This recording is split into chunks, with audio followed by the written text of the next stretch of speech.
The Mafia boss caught her wrist the second he saw it. A raven scar burned into her throat, identical to the one his murdered wife carried to her grave. His grip tightened until her bones screamed, his face inches from hers. Rage and recognition colliding in his eyes as he growled the question that would unravel everything. Who are you really? She had 8 years to disappear. 8 years to forget the academy that branded her. But now the most dangerous man in the city had found the key to his wife's secrets burned into her skin. And he wasn't letting go until he got answers. Or revenge. I'd barely finished authenticating the Caravaggio when I heard the rain start hammering against the skylight 3 stories above. The private viewing room at Castellane Galleries felt like a vault. All recessed lighting and climate-controlled silence. The kind of silence that cost 7 figures to maintain. I'd spent the last 4 hours verifying provenance documents for a transaction that would never appear on any legal record, my eyes burning from the forgery detection work. The sale had closed 20 minutes ago. The midnight blue silk blouse and tailored black pants I wore felt like a costume. Too refined for someone who'd spent her childhood learning how to disappear. The warmth of the gallery's back offices hit me as I stepped out of the viewing room, my leather portfolio tucked under my arm. The space was almost empty. Just 2 security guards stationed near the elevator bay, their postures rigid, their eyes trained on nothing. Soft instrumental music played from hidden speakers, mixing with the barely audible hum of the environmental systems and the distant rumble of thunder. November in the city always felt like this, heavy and waiting. I made my way toward the private exit, my heels clicking against the marble floor. The sound echoed in a way that made my spine tighten. 8 months in this position, 8 months since I'd reinvented myself after the academy, and I still couldn't shake the hypervigilance that had been beaten into me as a child. Every room was a threat assessment. Every stranger was a potential handler. The gallery manager had already left. I was alone except for security, which was exactly how I preferred it. My hand drifted to the hollow of my throat, just above my collarbone, where the fabric of my blouse concealed the thing I could never escape. The mark. A stylized raven, no larger than a silver dollar, burned into my skin when I was 13. The Academy's brand. I'd trained myself not to touch it in public, but tonight my fingers found it anyway. Muscle memory from 1,000 nights spent tracing the scar in the dark, reminding myself I'd survived. Hey, if this story touches your heart even a little, go ahead and subscribe. Join our family of hope and love, and tell us in the comments where you're watching from. Let's share this journey together. Rachel had the same mark. We'd gotten them together, holding hands while the iron seared through skin. She'd screamed. I hadn't. That was 15 years ago. I hadn't thought about her in months, hadn't let myself. I was 3 steps from the exit when the atmosphere changed. It wasn't dramatic. Not at first. Just a subtle shift in the pressure of the room, like the air had been sucked out through some invisible drain. The security guards straightened.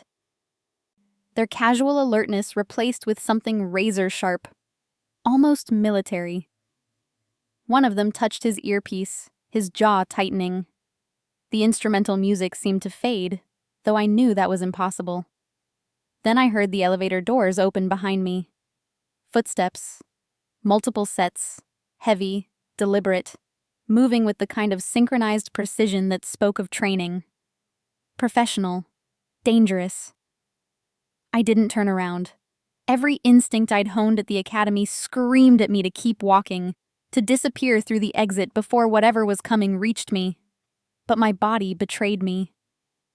I stopped, frozen by something primal that overrode 15 years of conditioning. The footsteps stopped. I could feel him before I saw him. A presence that filled the space like a physical force, demanding acknowledgement. The security guards had backed against the walls. One of them looked pale. Clear the floor. The voice was low, controlled, carrying the weight of absolute authority. Not a request, a command. The guards disappeared into the stairwell without a word. That's when I turned.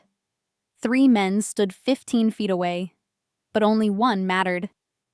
He was tall, easily 6'3", with dark hair swept back from a face that looked carved from stone and fury. Sharp jaw, darker eyes, olive-toned skin, the kind of bone structure that photographs couldn't capture. His charcoal suit was immaculate, custom-fitted to emphasize broad shoulders and a frame built for violence. But it wasn't his appearance that made my breath stop. It was the way he looked at me, like he'd seen a ghost, like I was the answer to a question that had been killing him for years. He moved forward, flanked by 2 shadows. One was built like a wall, with scarred knuckles and a nose that had been broken too many times to count. The other was leaner, colder, his eyes scanning me with the clinical efficiency of a sniper measuring distance. I dropped my portfolio, my hands instinctively rising in a defensive position before I could stop them. Academy training. Automatic. The man in the charcoal suit kept walking, his gaze locked onto something at my throat, where my blouse had shifted during my reach for the exit, where the collar had pulled just slightly to the left, exposing the edge of the raven. His expression changed. Grief, rage, recognition. All of it crashing together into something that looked like devastation. He closed the distance between us in 4 strides, moving with the fluid, predatory grace of someone who'd spent his life learning how to hurt people. I stepped back. My spine hit the wall. He didn't stop. His hand shot out, fingers closing around my wrist with enough force to bruise. His other hand moved to my collar, pushing the silk aside with shocking intimacy, fully exposing the scar that had marked me since childhood. The raven, black and permanent, identical to the one his dead wife had carried. His grip tightened. His face was inches from mine, close enough that I could see the flecks of gold in his dark eyes, close enough to feel the heat of his breath. "Who are you really?" His voice was a growl. Dangerous, barely restrained. I couldn't answer. Couldn't breathe. The world had narrowed to this moment, to the pressure of his hand on my wrist, to the recognition blazing in his eyes. Dean Maddox. I knew who he was. Everyone in the underground knew who he was. And he'd just found the key to his murdered wife's secrets. Burned into my skin. The car smelled like leather and gunpowder. I sat in the back seat, wedged between the wall-sized enforcer and the cold-eyed one, my wrists zip-tied in front of me. Dean Maddox sat across from me in the facing seat, his expression unreadable in the strobing lights of the city passing outside. He hadn't spoken since forcing me into the vehicle. Hadn't looked away either. 20 minutes. That's how long it took to reach wherever we were going. Long enough for my training to catalog every detail. The driver's nervous breathing. The weight of the gun pressing against my ribs from the enforcer's shoulder holster. The way Dean's jaw tensed every time we passed under a streetlight and he caught another glimpse of the scar at my throat. The building we entered was Fortress. All steel doors and biometric scanners, the kind of security that didn't appear on any city planning documents. They walked me through 3 checkpoints, each manned by armed guards who didn't ask questions. Everyone looked at Dean with the same expression. Respect threaded with fear. We ended up in a room that felt like an interrogation chamber dressed as an office. Concrete walls painted charcoal gray. A single steel table bolted to the floor. 2 chairs on either side. Recessed lighting that cast harsh shadows. One wall was entirely glass, likely one way, overlooking the city skyline 40 stories below. The cold-eyed enforcer cut the zip ties from my wrists and left without a word. The door locked behind him with a heavy magnetic click. Dean remained standing, his back to me, staring out at the sprawl of lights below. His shoulders were rigid beneath the expensive suit. I rubbed my wrists, feeling the indentations the plastic had left. My mind was already working through exits. One door, reinforced. Windows, bulletproof. 60 seconds minimum to break through even with the right tools, which I didn't have. The glass wall behind Dean wouldn't shatter easily either. I was trapped. Exactly where the academy had trained me never to be. Sit down. His voice was quiet, more dangerous than if he'd shouted. I didn't move. Compliance was death in my world. The academy had taught me that before I was old enough to understand what death meant. He turned. The look on his face stopped whatever defiance I'd been preparing. It wasn't anger. It was devastation. Raw and unfiltered, the kind of grief that had been festering for years, eating him alive from the inside. He reached into his jacket and pulled out a phone. 3 taps on the screen, then he placed it on the table between us. Face up. The photograph hit me like a fist to the sternum. Rachel, younger than I remembered, maybe 23 or 24, her dark hair pulled back from her face, her smile genuine in a way I'd never seen at the academy. She was wearing a white dress, standing on a beach somewhere tropical, the ocean crystalline blue behind her. And there, visible above the neckline of her dress, was the raven. Identical to mine. The brand that marked us both. This was taken 6 months before someone put 3 bullets in her chest and left her in the Hudson. His voice was flat, clinical, like he'd practiced saying it so many times the words had lost their ability to hurt him. They hadn't. I could hear the fracture beneath every syllable. He swiped to the next photo. Rachel at a restaurant, laughing at something off camera. The scar visible. Swipe. Rachel asleep in bed, her hair spread across a pillow. The raven catching morning light. Swipe. Rachel's body on a morgue table. Pale. Lifeless. The scar still perfect against her cold skin. My breath caught. I'd known she was dead. The Whisper Network from the academy had carried that information years ago. But seeing her like this, seeing what they'd done to her, made it real in a way I'd never allowed myself to process. 5 years. Dean's hand was shaking as he picked up the phone. 5 years I've been hunting for answers. For why? For who? Every lead dried up. Every contact went silent.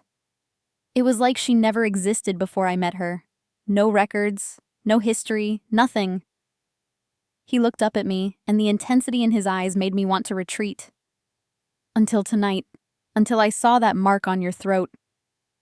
I forced myself to breathe, to think. The academy had prepared me for interrogation, physical torture, psychological manipulation. But they hadn't prepared me for this, for being confronted by the grief of a man who'd loved someone I'd once called sister.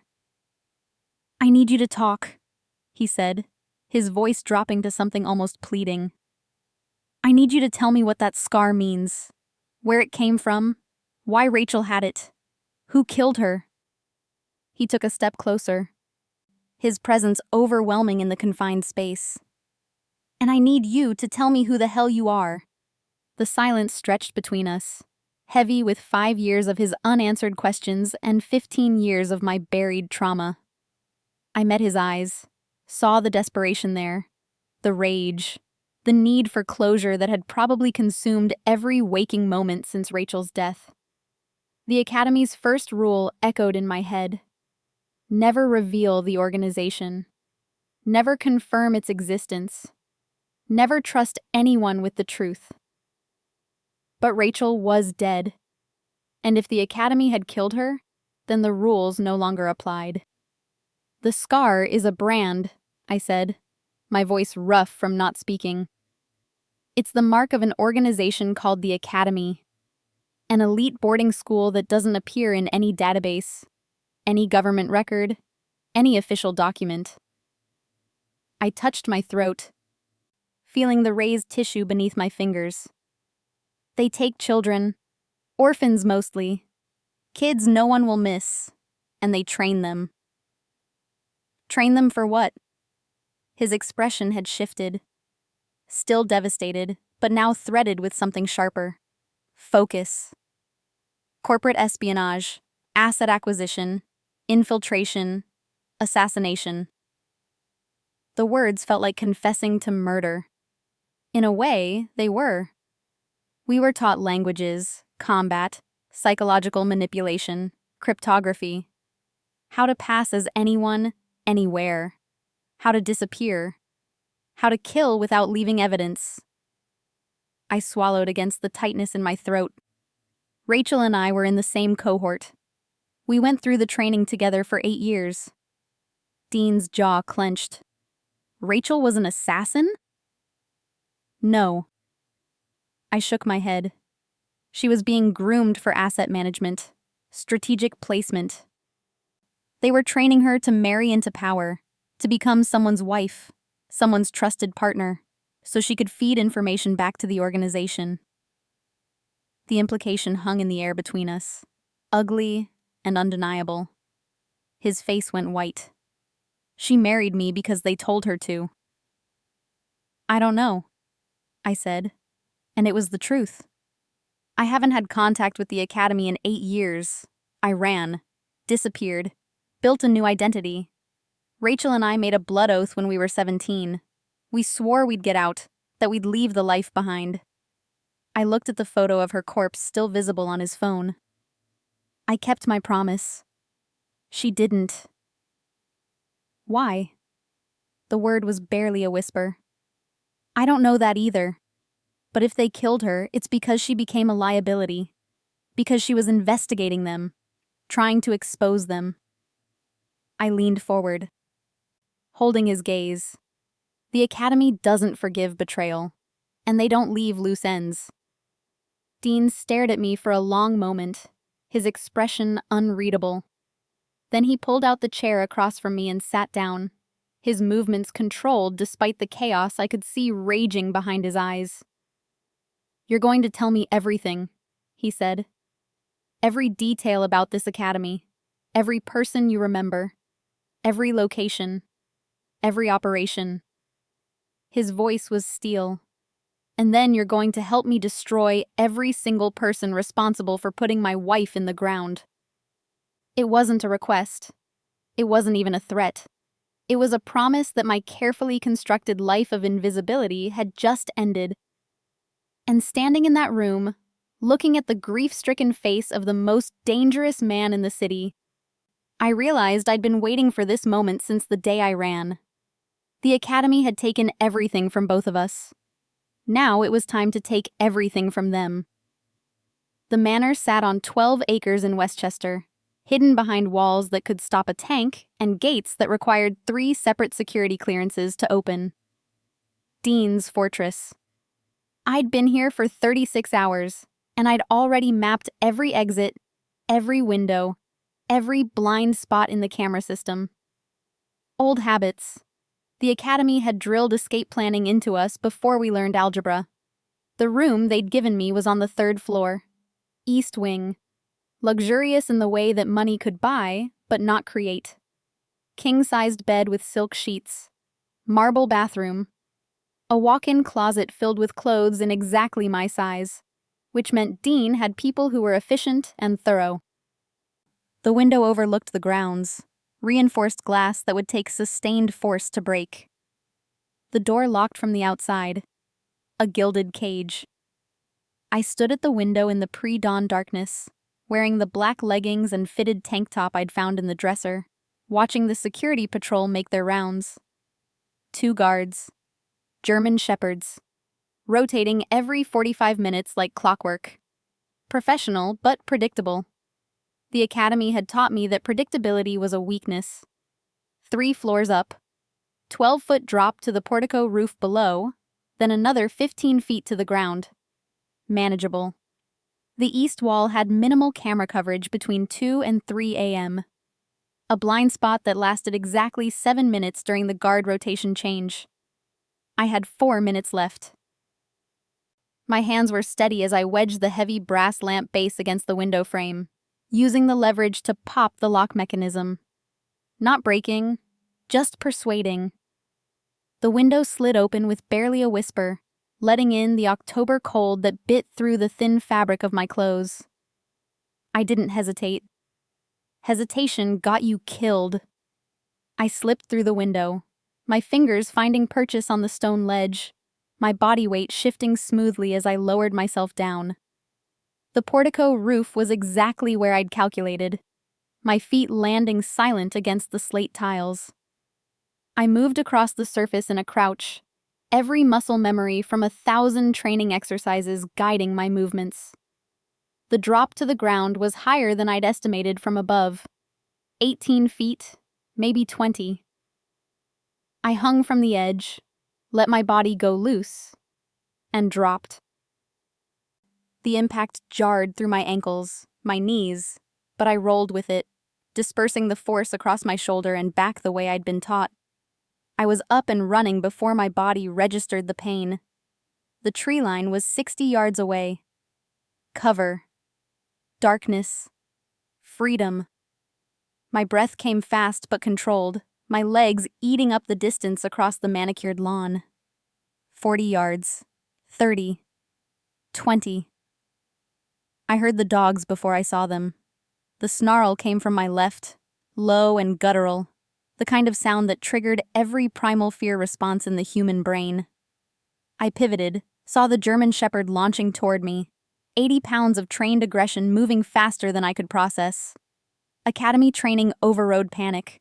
I dropped low, let the dog's momentum carry it past me, then drove my elbow into its ribs as it sailed overhead. The animal yelped. Hit the ground hard, but recovered faster than it should have. Military trained. Of course, Dean's dogs were military trained. The second shepherd came from my right. I saw it peripherally, adjusted, but I was a fraction too slow. Teeth caught the fabric of my sleeve, tearing through to skin. I twisted, used the dog's grip against it, and brought my knee up into its chest. It released, stumbled back. I ran again, 10 yards from the tree line when I heard the voice.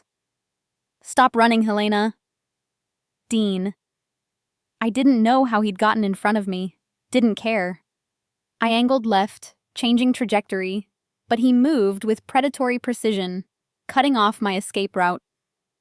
He was wearing dark training clothes, his hair disheveled like he'd been awoken by the alarm I must have triggered. But his eyes were sharp, alert, dangerous. I said stop. I didn't. I accelerated, closed the distance between us, and launched into a strike pattern designed to disable and escape. Jab to the throat. Knee to the solar plexus. Palm strike to the nose. Fast. Efficient. Lethal if I wanted it to be.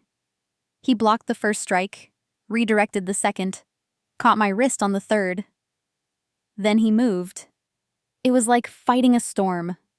He was faster than he should have been for his size, stronger than I'd calculated, and trained in a way that suggested military background. Probably special forces.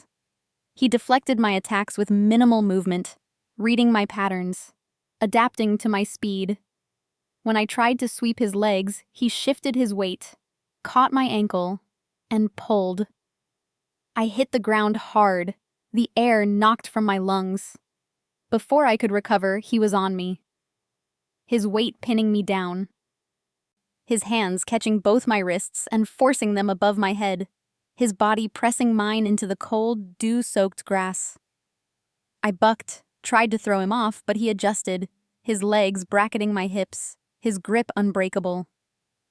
Done? His voice was low, rough with exertion. His face was inches from mine, close enough that I could see the darkness in his eyes, the anger simmering beneath the control. I tried one more time to break free, using a technique that had worked on academy instructors twice my size. He countered it before I'd even committed to the movement. I said, "Are you done?" My chest heaved against his, both of us breathing hard. I could feel every point where our bodies connected. The heat of him despite the cold. The rigid muscle beneath the clothes. The absolute certainty in his grip that he wouldn't let go until I surrendered. Yes. The word tasted like failure.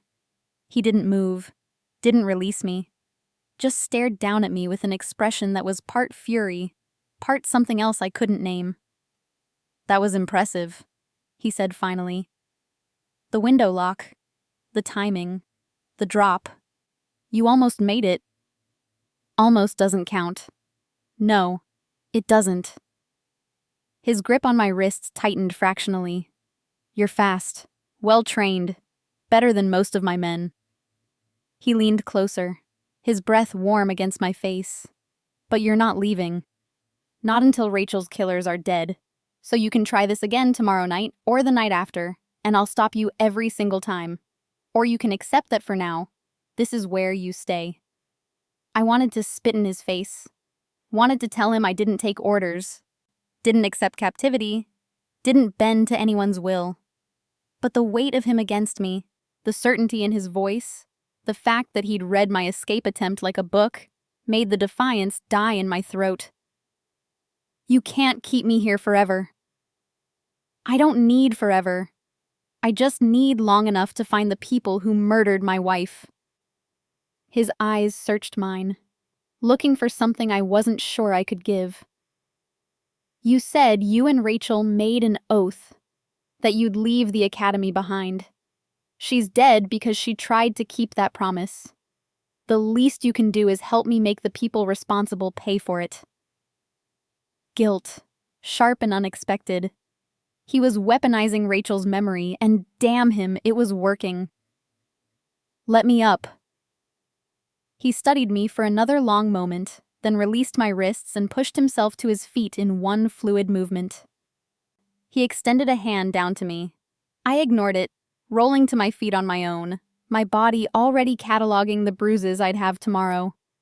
The dogs had circled back, flanking Dean, their attention fixed on me with unsettling focus. The guards had arrived too, 4 of them, forming a loose perimeter. All armed, all watching. Dean gestured toward the house. Walk, or I carry you. Your choice. I walked. The shame of failure burned hotter than the cold as we crossed back toward the manor, my wet clothes clinging to my skin, my arm bleeding from where the dog had caught me. Dean walked beside me, close enough that I couldn't run again without him stopping me immediately. When we reached the entrance, he finally spoke. You're good, Helena. Better than good. But you're also predictable. The academy trained you to escape. But they trained you all the same way. He opened the door, the warmth from inside spilling out into the night. I've been hunting academy assets for 3 years. I know your patterns, your techniques, your tells. I stopped, turned to face him. You've been hunting the academy?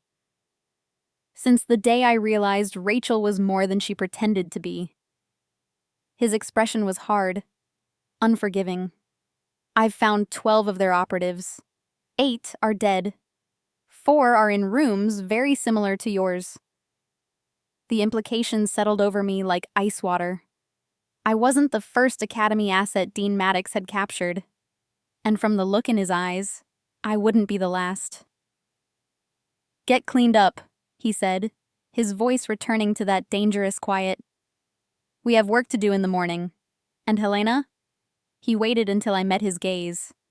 Next time you try to run, I won't be gentle about stopping you. He walked away, leaving me standing in the doorway, dripping and defeated, realizing that the most dangerous thing about Dean Maddox wasn't his power or his resources.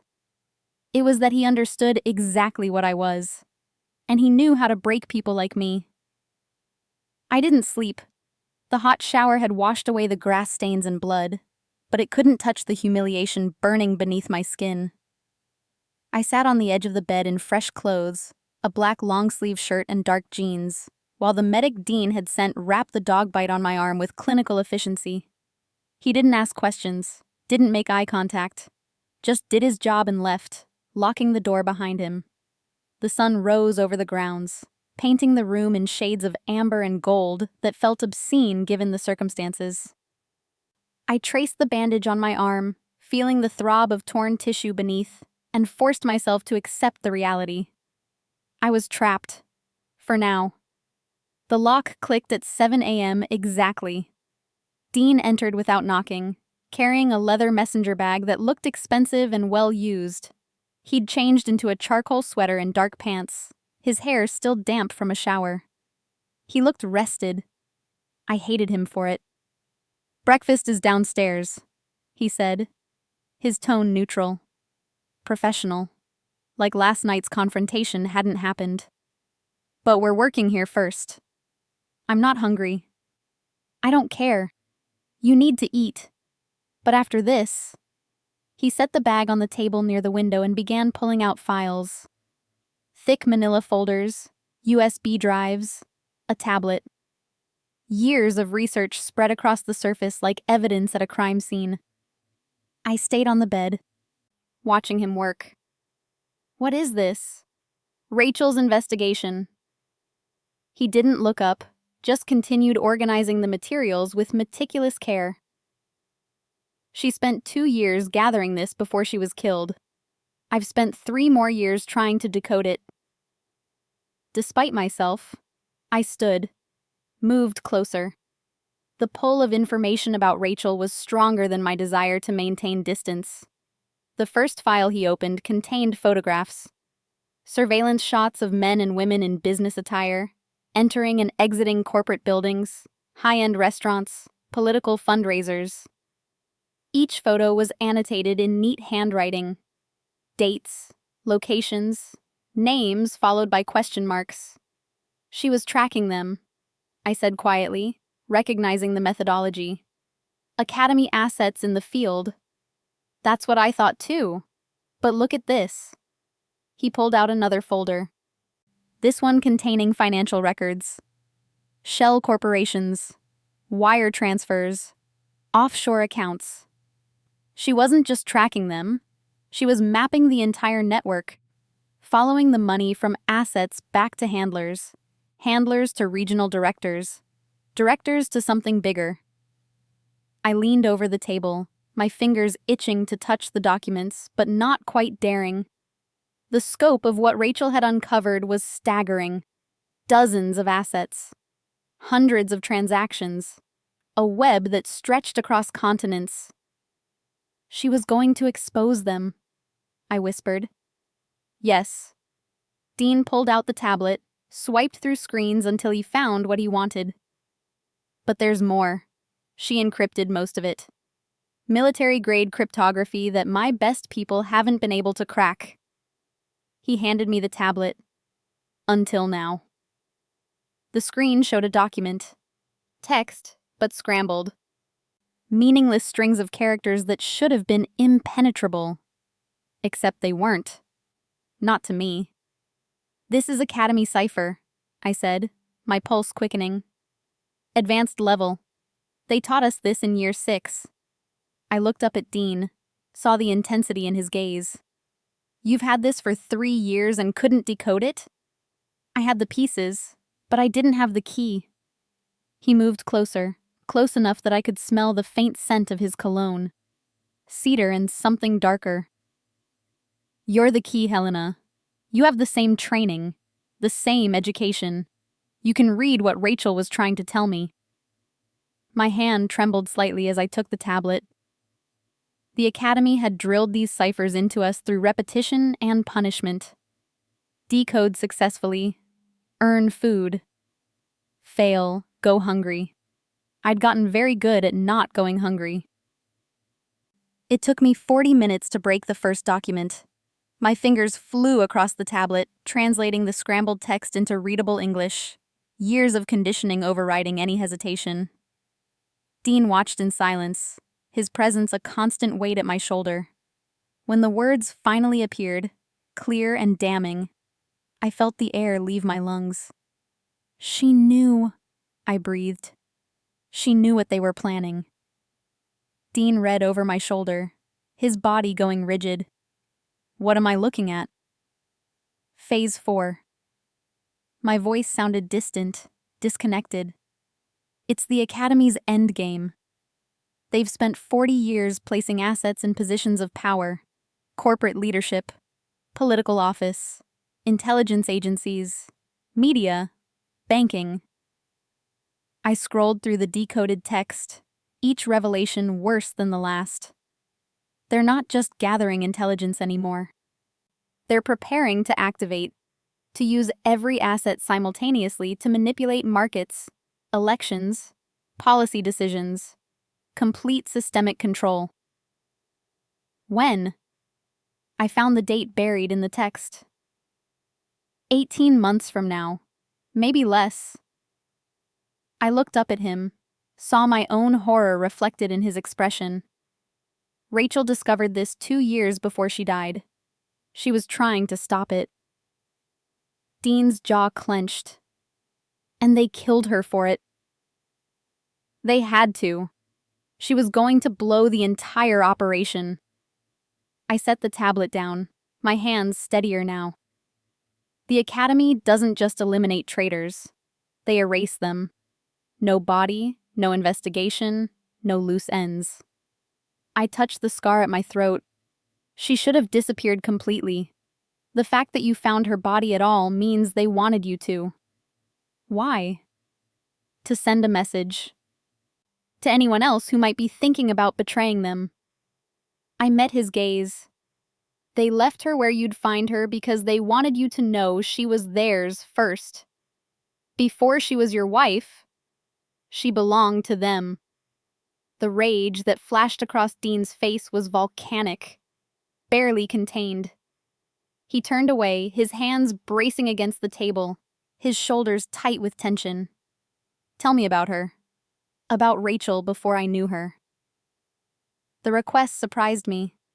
Gentle, despite the violence simmering beneath his surface. I moved to the window, putting distance between us, staring out at the grounds where I'd failed to escape just hours ago. We met when we were 12, first day at the academy. They'd picked us up from different orphanages, transported us to the compound in unmarked vehicles. 60 kids that year. Only 38 made it through the first month. Made it through? The training was designed to break us, to strip away everything that made us individuals and rebuild us as tools. I touched the glass, felt its cold surface. Rachel was in my dormitory. Bed 3, row 2. I was bed 5. We weren't allowed to talk to each other for the first 6 months. Any communication was punishable. Dean turned, watching me with an intensity that made my skin prickle. But you did anyway. We developed a code, hand signals, blinks, the position of items on our beds, small rebellions that kept us human. I smiled, but it held no warmth. We were punished every time they caught us, but we kept doing it anyway. That's how I knew she was different. Most kids learned to stop resisting. Rachel never did. What kind of training? His voice was quiet, almost gentle. Everything. Combat, weapons, languages. We were fluent in 5 by the time we were 15. Surveillance, seduction, psychological manipulation, how to pass lie detector tests, how to withstand interrogation. I paused. How to kill without hesitation. The silence stretched between us, heavy with implications. The blood oath, Dean said finally. Tell me about it. I'd known this question was coming, had been dreading it since last night. We were 17. They'd just told us our assignments. Rachel was being prepared for asset placement. Marriage to someone powerful, someone they could use. I was being groomed for corporate infiltration. We knew once we left the compound, we'd never see each other again. I turned from the window, forced myself to look at him. We broke into the medical wing at night, stole a scalpel. We cut our palms, pressed them together, and swore that no matter where they sent us, no matter what they made us do, we'd find a way out. We'd leave the life behind. Be free. You kept that promise. I ran the day I turned 18. Changed my identity. Disappeared. Guilt twisted in my chest. I never tried to find her. I told myself it was safer that way, that any contact would put us both at risk. She didn't run. No. The word came out broken. She went through with her assignment, became whoever they needed her to be. And then, years later, she tried to do what we'd promised. She tried to get out. Dean's expression was unreadable. By marrying me. I don't know if that was part of her assignment or her escape plan. Maybe both. I moved closer to the table, to the evidence of Rachel's last desperate attempt at freedom. But I know she loved you. The Academy trains us to fake emotion, to manipulate feelings. But they can't fake this. I gestured at the files, the years of secret investigation. She risked everything to protect you from what was coming. That's real. He picked up one of the photographs. Rachel at the beach, smiling at the camera, at him. I thought I knew her. Every morning for 3 years I woke up next to her. We shared everything. At least, I thought we did. His voice roughened. But she was living a completely different life inside her head, fighting a war I didn't even know existed. She was protecting you. The less you knew, the safer you were. I could have helped her. You would have tried. And they would have killed you both. I reached out, hesitated, then placed my hand over his on the photograph. The Academy is patient, meticulous. They would have seen you as a threat the moment Rachel involved you. This way, at least you survived. He looked down at our hands, his expression shifting.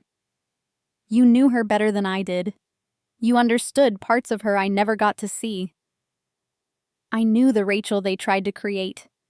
You knew the Rachel she actually was. I pulled my hand back. We both lost her. Dean set the photograph down carefully, reverently. When he looked at me again, something had changed in his eyes. A grudging respect mixed with something more complicated. Decode the rest of it, all of Rachel's files. I need to know everything she discovered. And then we find the people who gave the order to kill her. His voice was steel-wrapped in silk. And we make them pay for every second of the last 5 years. I should have refused, should have maintained my emotional distance, kept my promise to Rachel by staying away from the Academy's reach. But standing in that room, surrounded by evidence of her final fight, I realized I'd been running from the wrong thing. The Academy hadn't ended when I escaped. It had continued, grown stronger, and now it was 18 months from complete control. Rachel had died trying to stop them. The least I could do was finish what she started. I'll need access to all the files. Complete access, no restrictions. Dean nodded. Done. And I want a weapon. If we're going after the Academy, I'm not doing it unarmed. His mouth quirked. Almost a smile. After last night's performance, you're already a weapon. But he pulled a compact Glock from the small of his back and set it on the table between us. 9mm, 15 rounds. Don't make me regret this. I picked up the weapon, checked the chamber, the magazine, the action. Muscle memory. You won't. One more thing. His voice dropped, taking on that dangerous edge I was beginning to recognize. You try to run again. I will stop you. But next time, I'll remind you exactly how thoroughly you're outmatched. Understood? Heat flared in my chest. Anger and something else I didn't want to name. Understood. We stared at each other across the table, the morning light catching in his dark eyes, and I realized the power dynamic between us had shifted. We weren't captor and prisoner anymore. We were something more dangerous. Allies with shared ghosts and a common enemy. And 18 months to stop the end of the world as we knew it. I spent the next 72 hours buried in Rachel's files. Dean had given me a smaller office on the 2nd floor, closer to his own war room, with multiple monitors and a secure server connection. The space felt less like a prison and more like a command center, though the guards stationed outside my door were a constant reminder that my cooperation was mandatory, not voluntary. The files painted a portrait of Rachel I'd never seen. Methodical, fearless, brilliant in ways the Academy had tried to suppress. She'd spent 2 years building a case that could burn the entire organization to ash, layer by careful layer. Bank transactions traced through 6 degrees of separation. Surveillance photos cataloging meetings that shouldn't have happened. Encrypted communications between assets she'd somehow intercepted and decoded. But the deeper I dug, the more I realized she'd been working alone. No backup. No safety net. Just one woman against an empire built on secrets and violence. It made my throat tight with something between pride and rage. Dean appeared in the doorway at 8 p.m. on the third night, carrying 2 plates of food. He set one beside my keyboard without asking, then took the chair across from me. I'd barely noticed him enter, too focused on cross-referencing shell corporations with academy training cohorts. "You need to eat," he said. "I'm working." "You've been working for 14 hours straight. Your hands are shaking." He wasn't wrong. The tremor in my fingers had started an hour ago, adrenaline and caffeine wearing off into something that resembled system failure. "Eat, then tell me what you've found." I wanted to refuse on principle, but the smell of the food made my stomach clench with hunger I'd been ignoring. Grilled chicken, roasted vegetables, simple but well prepared. I picked up the fork, hating that he was right. He waited while I ate, his patience unnerving. Most people filled silence. Dean seemed comfortable letting it stretch, watching me with that same intense focus I'd seen in the gallery. Like I was a puzzle he was determined to solve. "She identified 47 assets," I said finally, pushing the half-finished plate aside. 47 people in positions of power who belonged to the Academy. CEOs, federal judges, military officers, congressional aides. I pulled up a map on the center monitor, red dots scattered across the country like an infection spreading through healthy tissue. But that's not even the scary part. Dean leaned forward, his elbows on his knees. "Show me." I brought up Rachel's organizational chart. It had taken me 6 hours to decrypt, and another 4 to fully comprehend. The Academy operates in cells, regional handlers who manage 5 to 7 assets each. The handlers report to regional directors. The directors report to something Rachel called the Council. 5 people who run the entire operation. Names? She never found them. They're completely compartmentalized. Even the regional directors don't know the Council's identities. I zoomed in on a notation Rachel had made in the margins, her handwriting small and precise. But she found something else. A pattern in the communication protocols. Every major decision, every asset activation, every elimination order, it all flows through one central node before distribution. A person. A location. I pulled up another file, this one containing architectural plans for a building in upstate New York. It's listed as a private psychiatric facility, high-security treatment center for wealthy families who want their troubled kids handled discreetly. But Rachel's surveillance shows it's something else entirely. Dean studied the plans, his expression darkening. The Academy compound. She was planning to raid it.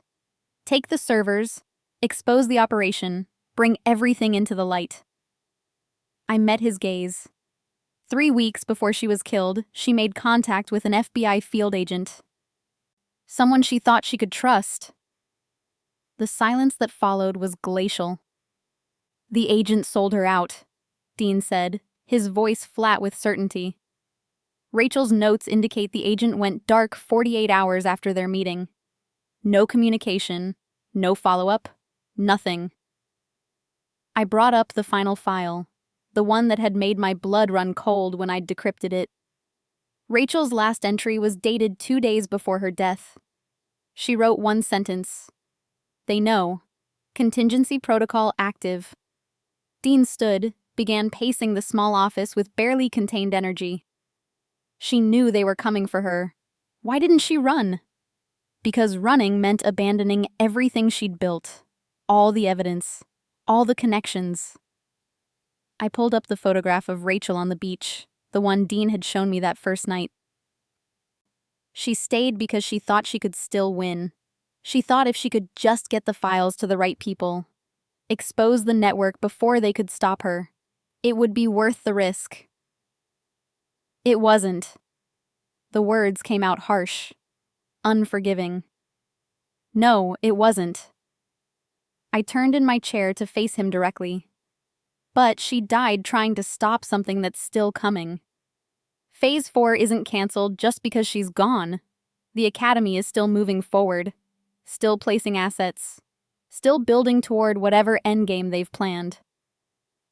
Dean stopped pacing, his hands braced against the window frame, staring out at the darkened grounds. You said 18 months. That was Rachel's estimate based on asset placement timelines and communication frequency. But that was 2 years ago, which means we have less than a year. He turned. And the look on his face made something in my chest constrict. It was the same expression I'd seen that first night at the gallery. Devastation wrapped in determination. Can you identify the assets? Give me names. Some of them. Rachel was careful about confirmation. She wouldn't label anyone without proof. I pulled up the verified list. 23 names. 23 people who'd been children like me and Rachel, taken and shaped into weapons. But going after them individually won't stop Phase 4. We need to hit the command structure. Take out the council. Which you said is impossible to identify. Not impossible, just extremely difficult. I stood, moved to stand beside him at the window. Rachel spent 2 years trying to track them, but she was working alone, trying to stay under the radar. Limited in what resources she could access without raising suspicion. Dean's mouth curved into something that might have been a smile under different circumstances. And you're suggesting what? That we have advantages she didn't? You're Dean Maddox. You command more resources than Rachel could have dreamed of. Intelligence networks. Financial leverage. People who are loyal to you, not to a paycheck. I met his gaze. And you have something else she never had. You have me. You're Academy trained, like the people we're hunting. Exactly. I know how they think, how they operate, their protocols, their blind spots. I touched the scar at my throat, feeling the familiar raised tissue. Rachel was trying to fight them from the outside. I can help you fight them from the inside. The intensity in his eyes shifted, became something more focused, more dangerous. You'd go back, infiltrate the organization? Not the compound, that's suicide, but the assets, the handlers, they don't know I exist. I've been dark for 8 years. As far as the Academy knows, I'm just another failed recruit who didn't survive the training. The lie came easily, one of many the Academy had taught us to tell. I can get close to them in ways your people can't. Dean moved closer, close enough that I had to tilt my head back to maintain eye contact. That's not what this is about. You want revenge. For Rachel, for yourself, for all the years they stole from you. Heat flared in my chest. So what if I do? Revenge doesn't make the mission less effective. No, but it makes you reckless. And reckless gets people killed.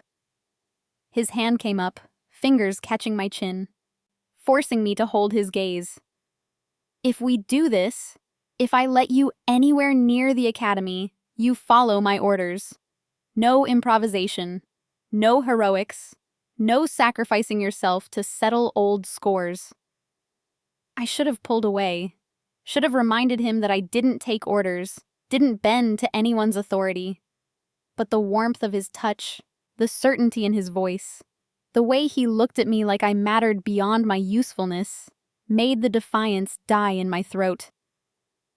"I can't promise I won't try to run again," I said instead. Something flickered in his expression, almost approval. "I know, and I can't promise I'll let you succeed." His thumb brushed across my jaw, a gesture so unexpected it sent electricity down my spine. "But I can promise that if you help me destroy the people who killed Rachel, I'll give you something you haven't had in 8 years. "What?" "Freedom. Real freedom. Not hiding. Not running. Not looking over your shoulder, waiting for the past to catch up." His voice dropped lower, more intimate. "Help me finish what Rachel started, and I'll make sure the Academy can never touch you again." It was a devil's bargain. Trading one form of captivity for another, one master for a different kind of obligation. But standing there in the office, filled with Rachel's last desperate attempt to break free, I realized Dean was offering something the Academy never had. Choice.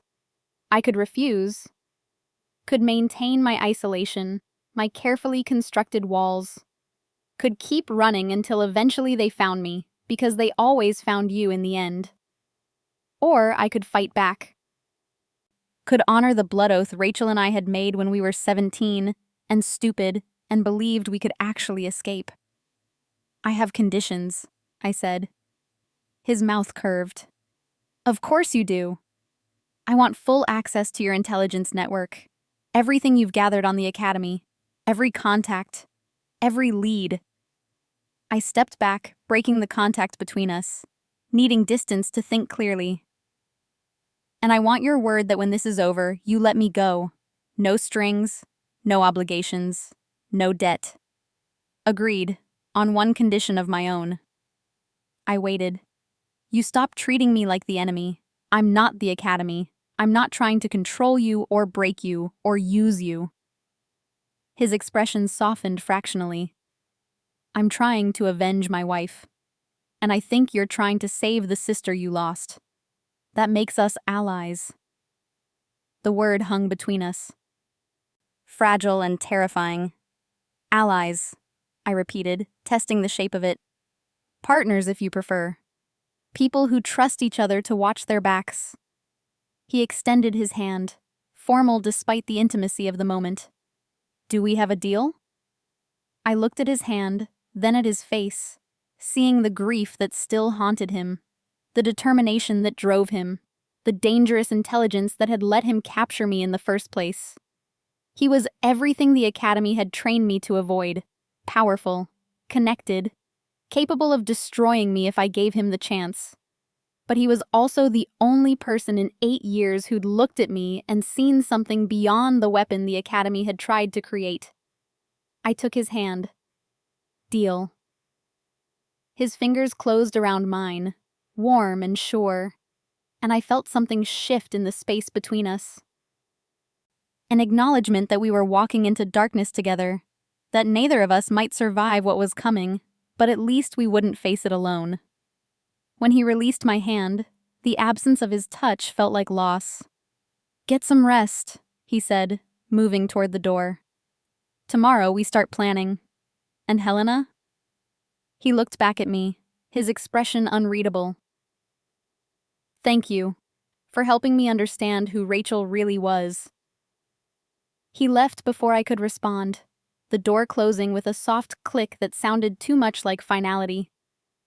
I stood in the office for a long time after he'd gone, staring at the monitors filled with Rachel's research, feeling the weight of the promise I'd just made. The Academy had taught us that attachments were weaknesses, that caring about anyone was the fastest way to get yourself killed. But Rachel had cared anyway. Had loved Dean enough to risk everything trying to protect him. Had loved me enough to make a blood oath she'd died trying to keep. The least I could do was finish what she'd started, even if it meant walking back into the nightmare we'd sworn to escape. The name appeared in Rachel's files like a ghost materializing from fog.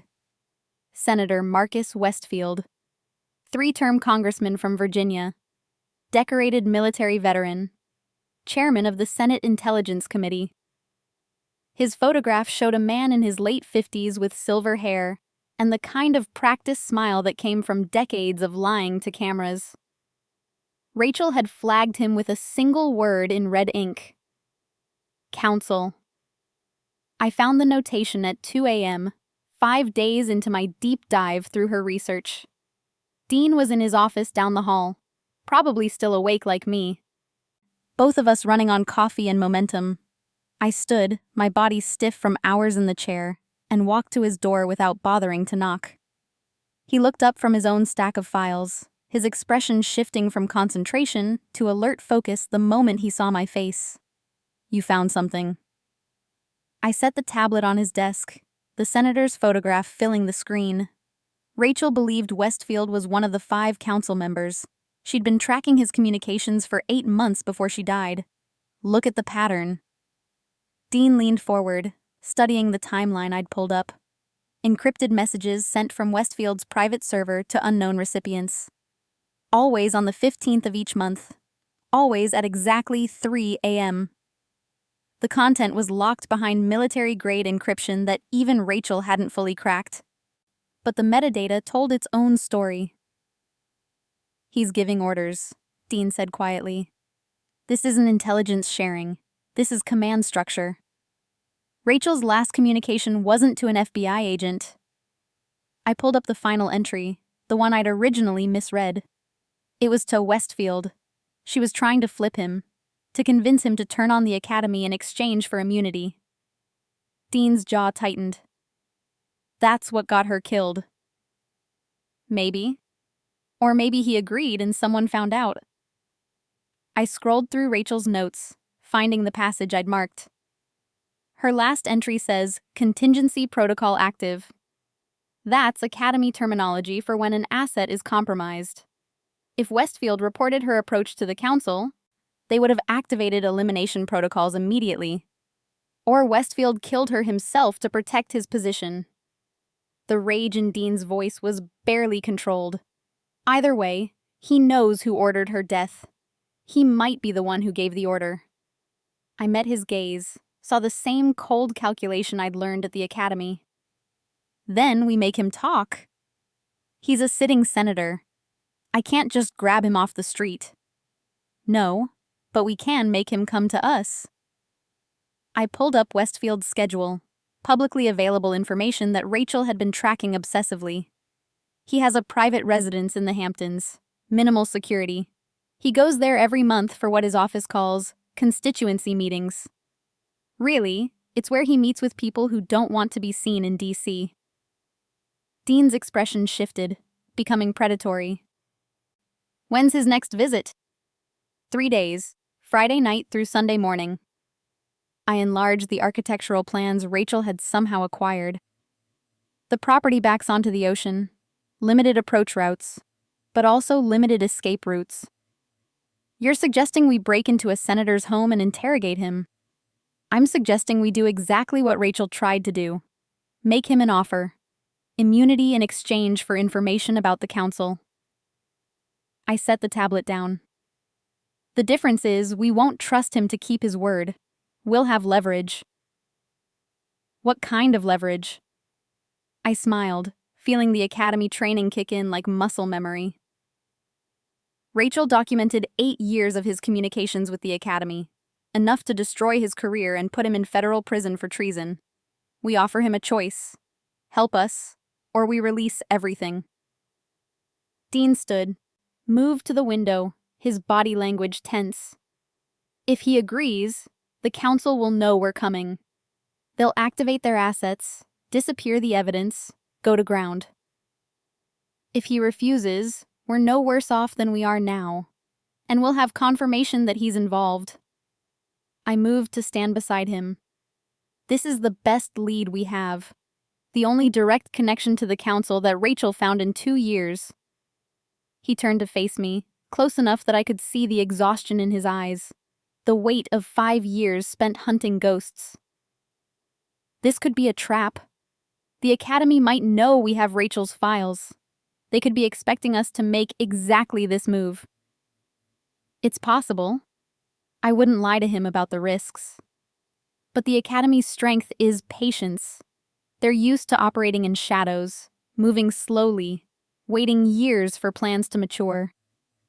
We're forcing them to react, to make decisions in real time. That's when they make mistakes. You learned that at the Academy? I learned it from Rachel. She was always better at strategy than I was, better at seeing 3 moves ahead. The admission hurt. She would have known exactly how to play this.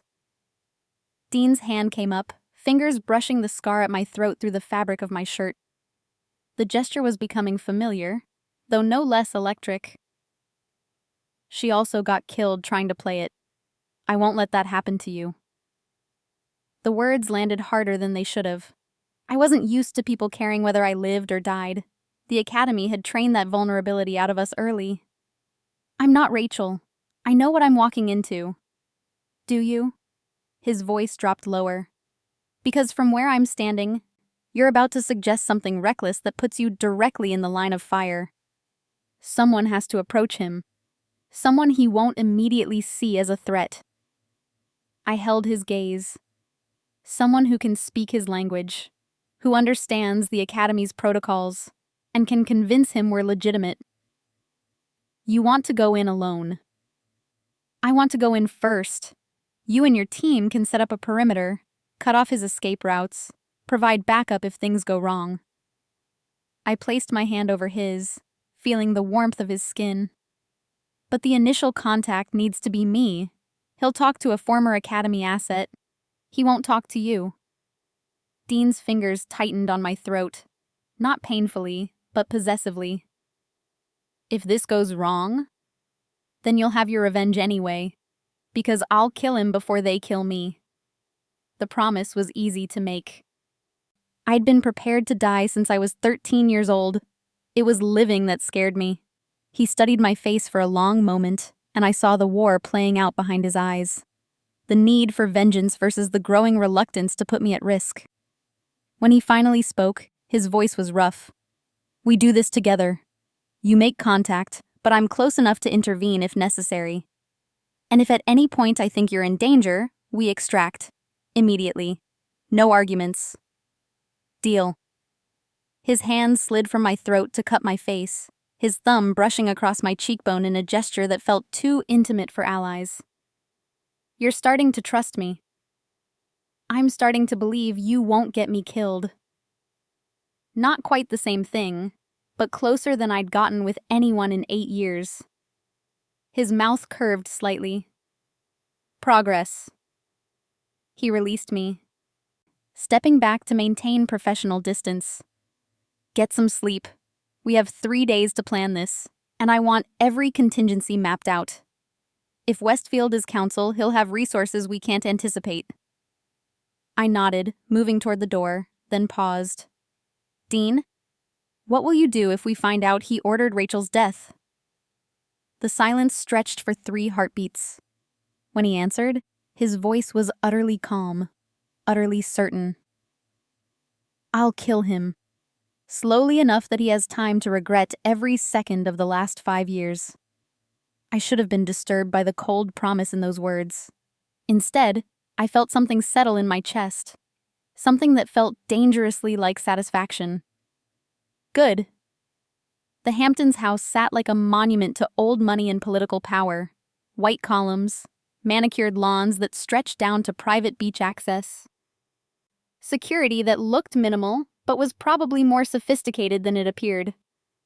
We'd been watching it for 6 hours from a rental house 3 properties down, tracking the patterns of guards, delivery personnel, the senator's personal staff. Westfield had arrived at 8 p.m. in an unmarked sedan. Alone, which meant this visit was personal. Exactly what we'd hoped for. Dean sat beside me in the observation room, monitoring feeds from the microdrones his team had deployed around the property. Military-grade surveillance that made my academy training look primitive. 2 guards, both armed, one at the front entrance, one patrolling the beachside. Westfield is in the study on the 2nd floor, alone. Security system? Disabled 15 minutes ago. He won't know until we're already inside. Dean looked at me, his expression unreadable. Last chance to back out. I checked the compact Glock holstered at the small of my back, hidden beneath the black blazer I wore over dark jeans. Professional enough to pass as legitimate, tactical enough to move in if things went wrong. I'm going in. Helena. He caught my wrist, his grip firm. If he makes any move that feels wrong, you get out. Don't try to be a hero. Heroes die young. The Academy taught me that. I pulled my wrist free gently. I'll be careful. His team moved into position as I approached the house, shadows in the darkness, covering exits and approach routes with military precision. I went through the beach entrance, the door unlocking at my touch thanks to the electronic override Dean's tech specialist had installed remotely. The house smelled like leather and expensive scotch, old wood and older money. I found Westfield in the study exactly where Dean had said, sitting behind a massive oak desk with a crystal tumbler in his hand.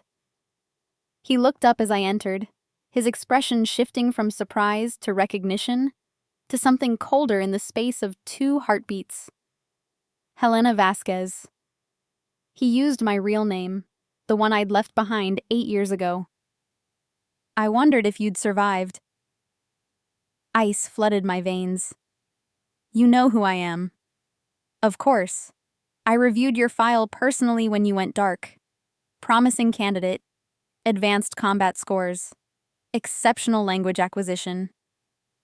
He took a sip of his scotch, utterly calm. The Academy spent considerable resources training you. It was disappointing when you disappeared. I forced myself to breathe normally, to maintain the appearance of control even as my mind raced through implications. Rachel's files led me to you. She believed you were counsel. Rachel was brilliant, too brilliant. She saw patterns that took us years to establish. He set down his glass. I assume you're here for the same reason she approached me. You want information about who killed her, who gave the order, among other things. And you brought Dean Maddox with you. He's quite good at surveillance, but not quite good enough. Westfield gestured to a monitor I hadn't noticed, hidden behind a panel in the wall. It showed thermal imaging of Dean's team positioned around the property. I've been expecting you both since you started decrypting Rachel's files 5 days ago. The trap closed around me like a fist. You've been watching us. The Academy has been watching. I simply made sure they watched from a distance. He stood, moved to the window overlooking the ocean. Do you know why Rachel died, Helena? It wasn't because she discovered the council. It wasn't because she was going to expose us. It was because she made the fatal mistake of thinking she could save everyone. She was trying to stop Phase 4. She was trying to stop the inevitable. The Academy isn't some rogue organization. It's evolution. 40 years of placing the right people in the right positions, creating a network that can actually govern effectively instead of the chaos democracy produces. His voice carried conviction, belief. Rachel understood that intellectually, but emotionally, she couldn't accept the cost. The cost of controlling everything.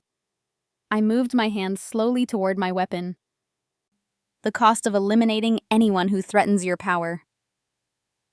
The cost of stability. He turned to face me, and I saw it then. The true believer. The zealot who'd convinced himself that atrocity was acceptable if the outcome was order. I didn't want to kill Rachel. I admired her. But she contacted the wrong people, asked the wrong questions. The council decided she was a liability. You gave the order. I voted for it, along with 3 others. That's how the council operates. Consensus. He smiled, and it was the saddest thing I'd seen. I'm telling you this because it doesn't matter. You can't stop what's coming. Phase 4 is already in motion. Every asset is positioned. Every contingency is planned. And in 6 months, the world will wake up to a new reality. Not 18 months, 6. The timeline had moved up. or Rachel's estimate had been wrong. Rachel's investigation forced us to accelerate. We couldn't risk further exposure. Westfield moved back to his desk, his hand hovering near the drawer. I agreed to this meeting because I wanted to give you the same choice I offered her. Join us. Use your skills for something greater than running and hiding. The Academy would welcome you back. Rachel refused and died for it. You don't have to make the same mistake. I drew my weapon, the Glock steady in my hands. Where's the rest of the council? Who are they? Westfield's expression didn't change. You won't kill me. You need information, and I'm the only direct connection you have. Killing me closes that door. He was right, and we both knew it. But before I could respond, the window behind him exploded inward in a shower of glass. Westfield's chest bloomed red, 3 precise shots from a sniper's rifle finding their target before he could even register surprise. He collapsed, blood spreading across the expensive carpet, his eyes already glazing. I spun toward the window, but the shooter was long gone. Professional. Academy trained. They'd been waiting for exactly this moment. Waiting for Westfield to confirm everything. To give us hope. Before eliminating the only lead we had. Dean's voice crackled in my ear through the comms unit I'd forgotten I was wearing. Helena, get out. Now. We have multiple hostiles incoming. I ran, my body moving on instinct, weapon raised as I cleared the study door. The guard I'd passed on the way in was already down, his throat cut with Academy precision. Fresh blood. They'd been here for less than a minute. The beach exit was blocked. I pivoted, headed for the kitchen, heard footsteps behind me. Fast. Trained. I turned and fired twice, catching movement in my peripheral vision. The figure dropped, but there were more. Too many more. I made it to the kitchen before they cornered me. 3 operatives, all wearing tactical black, all moving with the synchronized precision of Academy graduates. I recognized the patterns instantly. My cohort, my year. The one in front pulled off her mask and my heart stopped. Sarah Chen, bed 7, row 2. We'd trained together for 6 years before I'd run. Helena, her voice was almost gentle. The council wants you alive.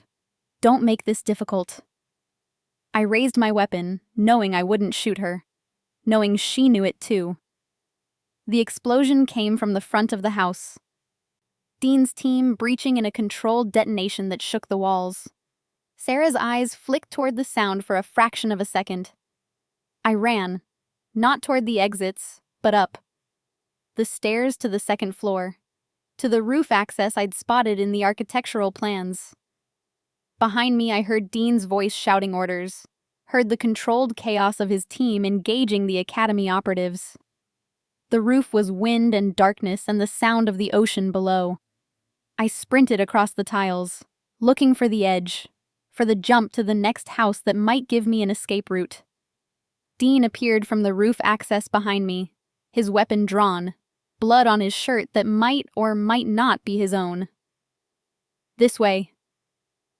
I followed him across 2 rooftops, my lungs burning, my mind still reeling from everything Westfield had said. 6 months. The council had moved up the timeline. And now the only person who could identify them was dead. We made it to the extraction point, a boat waiting in the darkness offshore. Dean's team materialized around us, providing cover as we waded into the freezing water. Someone helped me into the boat, and then we were moving, the engine roaring to life. The Hamptons' house shrinking behind us. I sat in the bottom of the boat, shaking from adrenaline and cold, while Dean checked me for injuries with clinical efficiency. Are you hurt? No. The word came out shaky. They killed him. The Academy killed him before we could get anything useful. You got plenty useful. Dean's voice was grim. We recorded everything. His confession about the council, about Rachel's death, about Phase 4 being moved up to 6 months. But we don't have names. We don't have locations. We're exactly where we started, except now they know we're coming. Dean cupped my face, forcing me to look at him. His hands were warm against my frozen skin. We're not where we started. We have confirmation. We have a timeline. And we have proof that they're worried enough to eliminate their own council member to keep us from getting more. Sarah was there. The words escaped before I could stop them. One of the operatives. We trained together. His expression darkened. The academy sent people who knew you. They wanted me to hesitate, to second guess. I pressed my hands against my eyes, feeling the exhaustion crash over me. It almost worked. Almost doesn't count. He pulled me against his chest, his arms coming around me with surprising gentleness. You're alive. We're alive. That's what matters. I let myself lean into him, just for a moment, feeling the solid warmth of his body, the steady beat of his heart. The academy had taught me that comfort was weakness, but sitting in that boat, soaked and shaking and haunted by ghosts, I couldn't make myself care. 6 months, I whispered against his chest. We have 6 months to stop the end of the world. His arms tightened around me. Then we'd better not waste any time. The training room in Dean's compound looked like something out of a military black site. Padded floors, reinforced walls, weapon racks containing everything from knives to assault rifles. He'd brought me here at dawn, 3 days after the Westfield disaster, his expression unreadable. Show me, he said, standing in the center of the room. Everything the academy taught you. I'd been expecting this. We'd lost our only direct lead to the council, burned our element of surprise, and put a target on both our backs. Dean needed to know exactly what I was capable of. Needed to decide if I was an asset or a liability. You want a demonstration? I moved to the weapon rack, selected 2 training knives. Rubber blades, but waited to feel real. I'll need an opponent. You have one.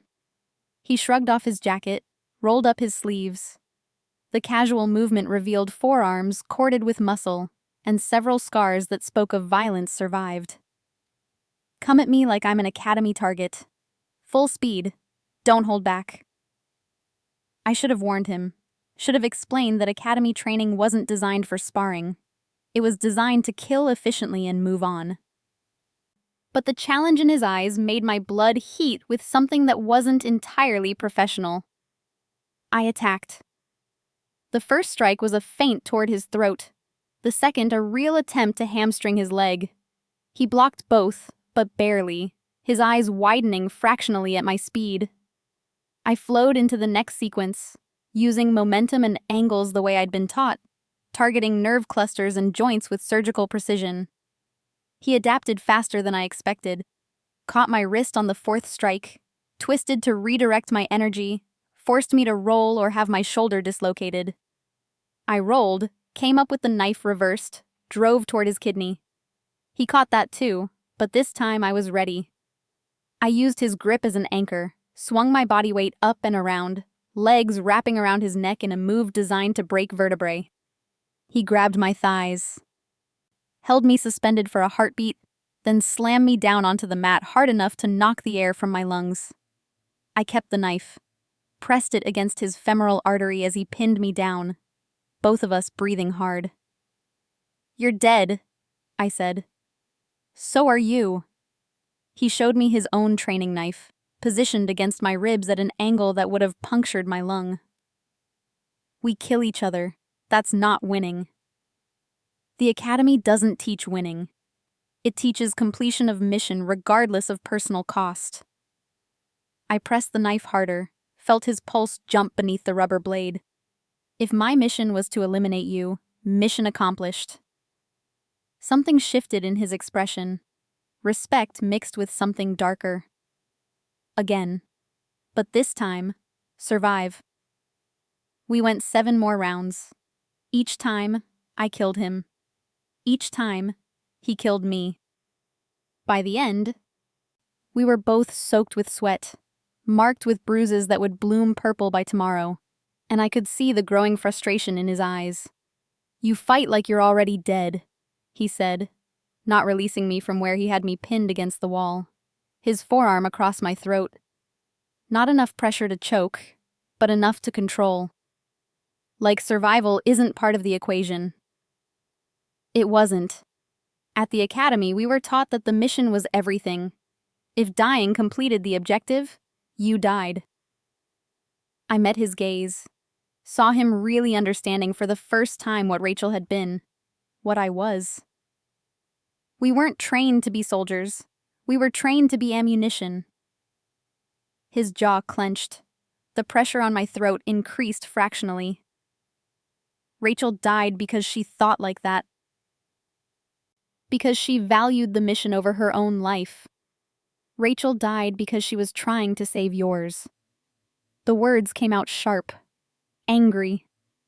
She stayed when she should have run because leaving meant abandoning you to the Academy's plans.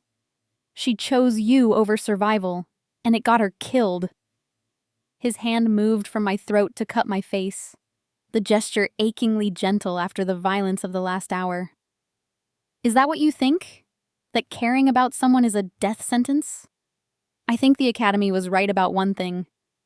Attachments make you weak, make you vulnerable, make you... He kissed me. It wasn't gentle, wasn't tentative. His mouth claimed mine with the same intensity he'd brought to our fight, all barely restrained need and 5 years of grief transmuted into hunger. His hand tightened in my hair, angling my head back. And I opened for him without thinking, without the Academy's voice in my head screaming that this was dangerous. I kissed him back with everything I had. Weeks of tension and fear, and the growing awareness that I was starting to care about him more than was safe. My hands fisted in his shirt, pulling him closer even though we were already pressed together, his body pinning mine against the wall in a way that should have triggered every defense mechanism I possessed. Instead, it felt like coming home. When he finally pulled back, both of us breathing hard for entirely different reasons, his eyes were dark with want and something more complicated. "You're not ammunition, Helena. You're not a weapon. You're a person who deserves to survive this." I couldn't speak, couldn't process the way my chest felt too tight. My carefully constructed walls crumbling under the weight of his conviction. "Dean." His phone rang. The sound shattered the moment like glass breaking. He stepped back, putting professional distance between us, and answered with a curt, "Maddox." I watched his expression change, saw the color drain from his face, saw his hand tighten around the phone until his knuckles went white. "Put him on speaker," he said finally, his voice carefully controlled. He looked at me, and the fear in his eyes made my blood run cold. "It's for you." He activated the speaker. Static, then a voice I hadn't heard in 8 years. Cultured, patient, utterly devoid of warmth. "Hello, Helena. It's been quite some time." Director Kane, the master of the Academy, the man who'd held the brand to my skin when I was 13 and told me I belonged to him now. I couldn't breathe, couldn't move. 8 years of running, of building a new life, of convincing myself I was free, shattered in the space of 3 words. "I have nothing to say to you," I managed. "No, but you'll listen." Because Dean Maddox is listening, and I have information he needs. A pause. "I didn't kill Rachel, Mr. Maddox. The council acted without my approval. I've spent 5 years trying to identify which of my colleagues gave that order." Dean's expression was murderous. "Why should I believe you?" "Because Rachel was mine. One of my most successful assets. I don't waste resources by eliminating them before they've reached their full potential." Kane's voice was perfectly reasonable, perfectly monstrous. But the council feared she would expose Phase 4. They acted precipitously. And in doing so, they also exposed themselves to you. "What do you want?" I forced the words out past the tightness in my throat. I want the same thing you do, Helena. I want to identify the 4 council members who betrayed me, who ordered the death of my asset, who've been planning Phase 4 without my authorization. Another pause. And I want you to come home, to finish your training, to take your place as the weapon I designed you to be. Never. Then Mr. Maddox dies, along with everyone in his organization. The council has already marked him for elimination. They'll move within the week. The threat was delivered with clinical efficiency. Unless you and I make a deal? Dean was shaking his head, mouthing no, but I couldn't look away from the phone. Couldn't escape the certainty that Kane was telling the truth. What kind of deal? Come back to the academy. Submit to final conditioning. In exchange, I'll give you the identities of the 4 council members who killed Rachel. You and Mr. Maddox can have your revenge. Kane's voice softened fractionally. And then, Helena, you'll be free. Truly free. Because you'll finally be what you were always meant to be. The line went dead. I stood there, shaking, feeling Dean's eyes on me, feeling the weight of the choice I'd just been given. My freedom for his life. My soul for revenge. Don't even think about it, Dean said quietly. We'll find another way. But we both knew the truth. Kane had just made himself the only path forward, and he'd used the one thing guaranteed to make me walk it. The man I was starting to love.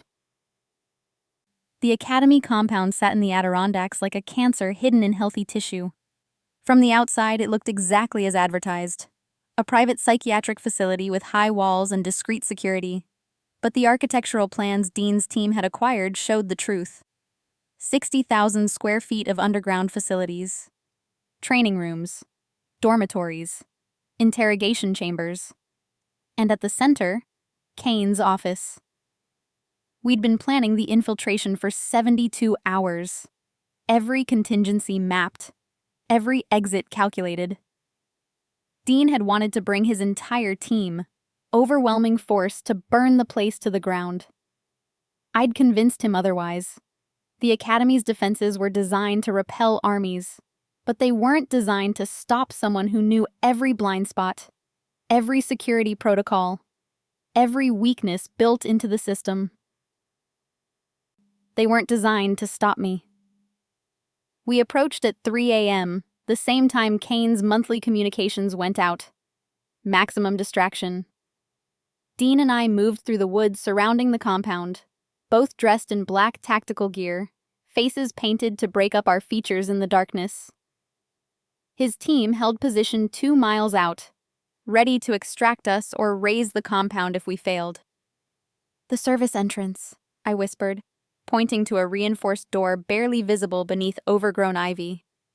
It's on a separate security grid. The guards check it every 45 minutes, but there's a 7-minute gap in camera coverage during the rotation change. Dean checked his watch. We have 4 minutes. I moved to the door, my fingers finding the biometric scanner hidden beneath the ivy. The academy had upgraded since I'd left, but the underlying architecture was the same. I pulled out the portable scanner Dean's tech team had built to my specifications, pressed it against the reader, and waited while it cycled through stored handprints. 3 minutes. The lock clicked green. I eased the door open, listening for the subtle hum of motion sensors. There, 6 inches above the threshold. I pulled out a magnetic disruptor, the kind of tool the Academy had taught us to build from hardware store components, and held it against the sensor until the hum died. We were inside. The corridor smelled exactly how I remembered. Antiseptic and concrete and fear. I led Dean through passages I'd memorized 8 years ago, my body moving on autopilot while my mind cataloged every change. New cameras at the intersections, reinforced doors on the dormitories. But the bones of the place were unchanged. We made it to the sub-level without encountering guards. Too easy. My instincts screamed trap, but we were committed now. Kane's office sat behind a door that required 3 separate biometric scans: retinal, fingerprint, voice authorization. Impossible to bypass unless you'd been extensively trained in academy infiltration techniques and had access to military-grade spoofing equipment. Dean handed me the contact lenses embedded with Kane's retinal pattern, carefully reconstructed from photographs. I fitted them, pressed my eye to the scanner. Green light. The fingerprint reader was harder. I'd had to practice for 6 hours to get the artificial skin graft to read correctly, the synthetic whorl pattern matching Kane's prints exactly. I pressed my thumb to the glass, held my breath. Green light. The voice authorization required me to speak 3 words in Kane's exact cadence and timbre. The voice modulator fit against my throat like a parasite. Sorrow, precision, evolution. The door opened. Kane sat behind his desk like he'd been expecting us. Of course he had. This was his trap. His game. Helena. He stood, and I saw that he'd aged in 8 years. More silver in his dark hair, deeper lines around his eyes. But the intelligence there was unchanged.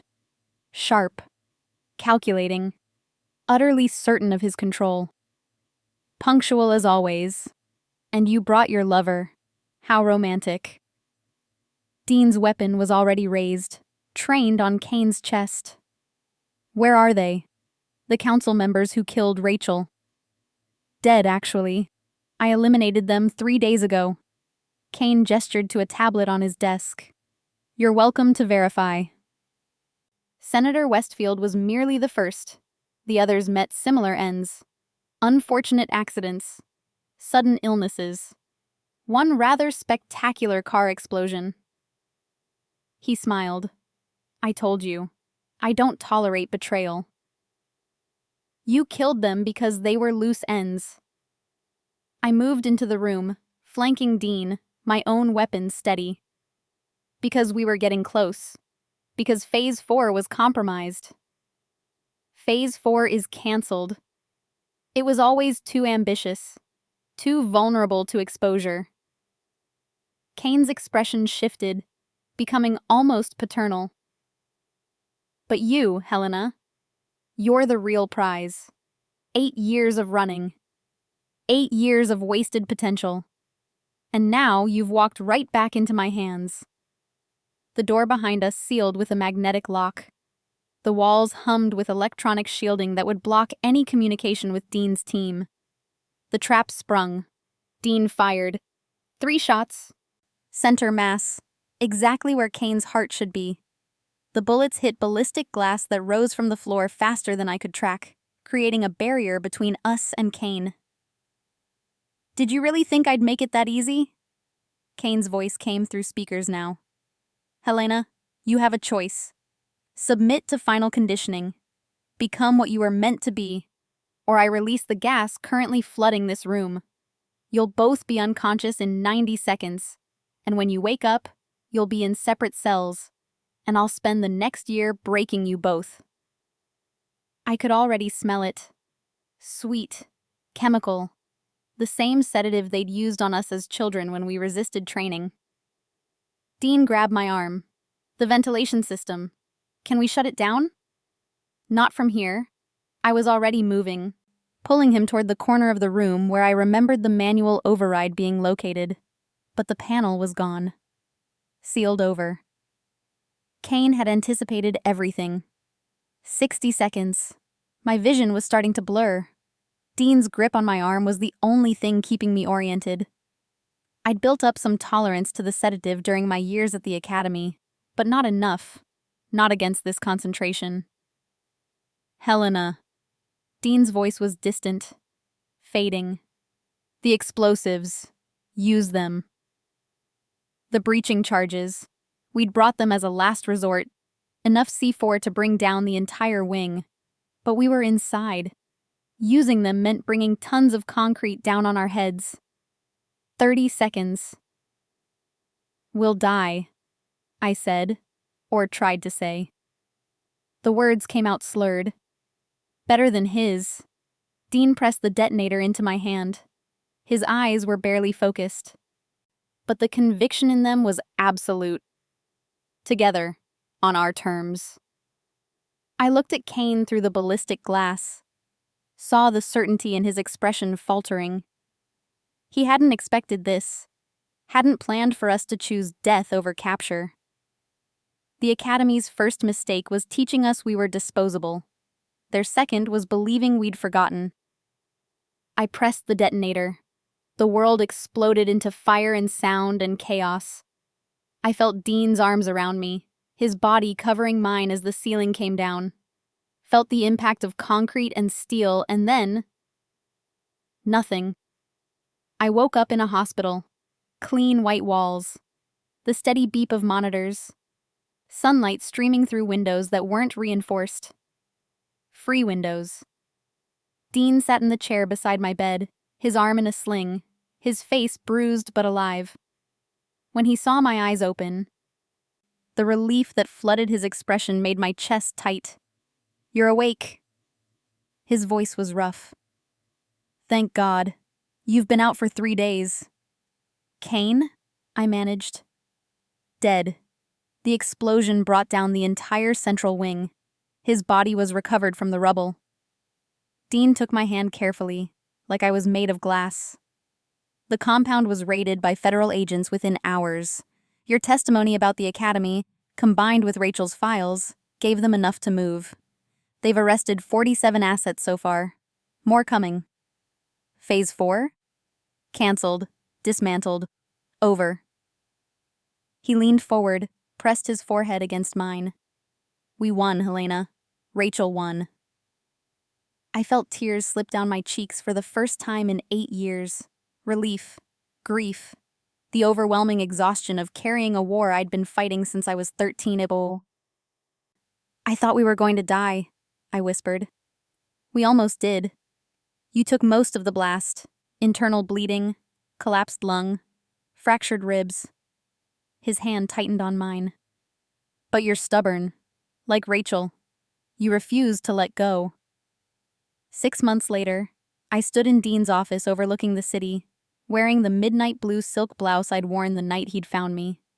The scar at my throat was visible, no longer hidden, no longer something to fear. Dean came up behind me, his arms wrapping around my waist, his chin resting on my shoulder. "Having second thoughts? About running your intelligence division?" "No." I turned in his arms, meeting his eyes. "About us? Never." He kissed me, slow and deep and full of promises we'd both earned the right to make. When he pulled back, his hand came up to trace the raven scar with gentle fingers. "It brought me to you," he said quietly. "This mark, Rachel's last gift to both of us. I'm not running anymore." I pressed my hand over his, over the scar that had once been a brand of ownership and was now just part of my history. "I'm staying. Fighting. Using everything they taught me, but for something that matters. For us. For us." I kissed him again, feeling the rightness of it settle into my bones. And for Rachel. For the girl who refused to stop being human even when they tried to make her a weapon. Dean held me as the sun set over the city, 2 survivors building something new from the ashes of what had almost destroyed them. The Academy was gone. The scars remained. But we were finally, impossibly, free. If you felt something while watching, please subscribe. That's how I know these stories mean something to you. Even on your TV, take a second to join our community of story lovers. Your support keeps this world of emotions alive.